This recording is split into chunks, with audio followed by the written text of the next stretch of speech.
ठारूशाह में वधंदड़ बदअमनी ख़िलाफ़ ॻोठाण ऐं सियासी जमायत पारां थाणे जे मुख्य गेट आॾो अलामती बुख हड़ताल कैंप क़ाइमु कई।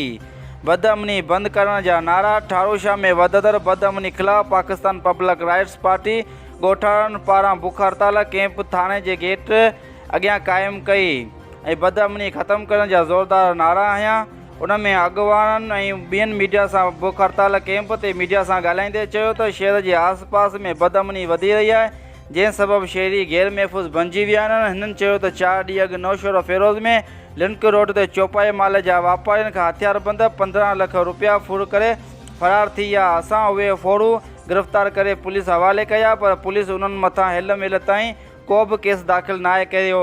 पुलिस ॾुआरियुनि खे ॻरी रिश्वत वठी हुननि खे राति जे लिपेट में आज़ादु करे छॾियो।